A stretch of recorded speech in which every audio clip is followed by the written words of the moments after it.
Preserving the vast customs of a vibrant cultural heritage. Welcome to In Conversation, folks. We come to you from Washington, D.C. My name is Ramesh Bhutani. And I'm Sonia Gavankar. I'm going to tell you an interesting story. This is about China and the United States of America. We need money because we're running deficits. So we sell bonds against it. They're called treasury bonds. And the biggest buyer come in. These are weekly sales. And you can say these are weekly bond parties. Because everybody comes in and they buy these treasury bonds. And Treasury sells their notes to the ones that charge the least amount of interest.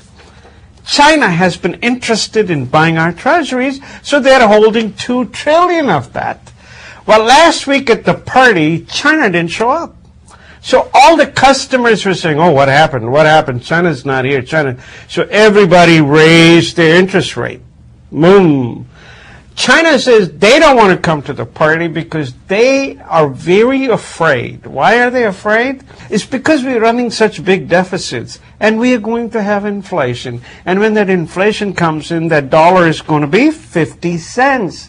So they're going to get their $2 trillion, but it'll feel like they only got $1 trillion. So China is concerned. So China wants to talk to the president and the others and tell them, look, fellas, you got to behave yourself. You can't spend that kind of money. You know, you need to spread your legs as far as your blanket. Now China is forcing the United States to either put your fiscal order in place or turn my treasuries into inflation-adjusted treasuries.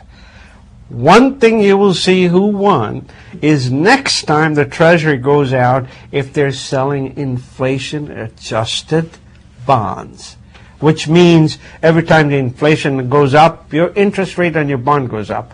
That really means that more Americans will buy bonds because to us, hey, dollar is a dollar is a dollar is a dollar.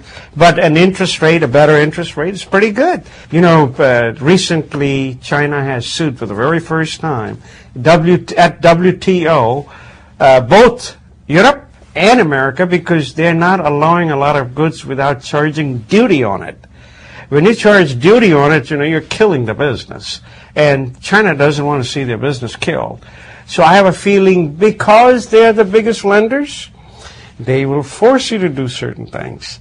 So watch out, folks. You might still see more Chinese goods because Europe or United States might buckle under the pressure. Speaking of the economy, recent college graduates are having a hard time finding jobs. And one college graduate in the state of New York is really not happy. So unhappy that she is suing her college for the complete refund of her college tuition because she cannot find a job. She graduated in April and still can't find a job. And what I find very interesting about this is that this young woman is asking her college to repay her $70,000 worth of college tuition because they didn't help her find a job. Now, I find this interesting because my college didn't really help me find a job. I had to find my own job. And I think most colleges say, we will give you the education. We have a job placement office that will help you with your resume. We will not get you the job. Apparently, this young woman thinks that her college should have given her the education and the job and wants the entire tuition refunded, $70,000. I think this is crazy. Meanwhile, her mother is very happy that her daughter is stepping up to the plate and suing the college. I have a big problem with this. This is once again proving that America's too happy. You know, she and her lawyer might have found a little language in the college prospectus where more was promised than it was delivered. Mm-hmm. And this may be a test case coming in. It might go as high as Supreme Court because, you know, hey, you go to college with an absolute knowledge that you will get a job and that job will pay you more than before you went to college. I think every school does that. They always promise you more than, you know, they actually give you. The food is really good at this school. You should come. It'll be great. The dorms are fantastic. Our job placement program will really help you. Every school does that because they're charging so much money. They want to make it seem like their school is better than all the rest. But this lawsuit is not in line of like I got a hot cup of coffee from McDonald's and I was driving and the coffee spilled over and burned me up. It's not a lawsuit like that, is it? It's not a lawsuit like that. Does it feel like that? It doesn't feel like that, but what I have a problem with is $70,000 refunded for the college education. So she's pretty much saying college experience apparently worth nothing. Did you see the Cash for Clunkers program? I mean, folks, they were supposed to last until November. They set up $1 billion. Guess what? Got sold out in 1 week. And then Congress said, okay, let's put in $2 billion more. $4,500 for your clunker, folks. They're selling like hotcakes. It's been extremely successful. People here are afraid that it may lose its luster shortly. I don't think so.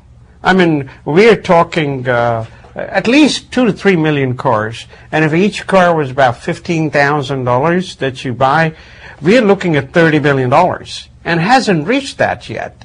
I think the program should continue. What I heard from one critic was that most Americans keep their cars for 4 to 5 years, and at this point we should be at the point where people were going to be buying new cars anyway. So the question is, were these people who were actually stimulated by this new Cash for Clunkers plan, or were these just people who are normally just going to buy a car and sped it up a little bit because they needed that new car? They did talk about it. There was a pent-up demand, and that pent-up demand came in real quick. In 1 week, the $1 billion of incentive, which was $4,500 cars, were gone. It's interesting to see this program being implemented, and yes, there is a pent-up demand. The population is saving a lot of money. They're keeping it for the rainy day now, and as soon as they feel that the rain is not coming back, they are going to go in and be the smart consumers they have been all along. Car Kevorkians. Yes. That's what it makes me think of. The economy's so bad, you can never get a free lunch. Not even at the White House. That's right, the White House is now charging CEOs for lunch when they meet with President Obama. Recently, there was a roundtable discussion with several CEOs from AT&T, Honeywell, Xerox, Coca-Cola, all came to the White House to talk about the future, and just before they came in, they turned over their credit card numbers. They were charged for the lunch that they had with Obama. Now, it wasn't clear what they had, and they weren't, we don't know how much they were actually charged, but I'm guessing they probably didn't have like filet mignon or anything. But they were charged for their lunch because the White House is so sensitive to ethics concerns that they are making sure that these CEOs are getting nothing for free. Well, was it something like a carry-out? Give me $10, give me $10, and go get a carry-out, a hamburger or something? They took their credit card numbers. Not even $10, not even going around with a hat. Give me your credit card number. And we know that the Obama administration and the White House does like hitting $5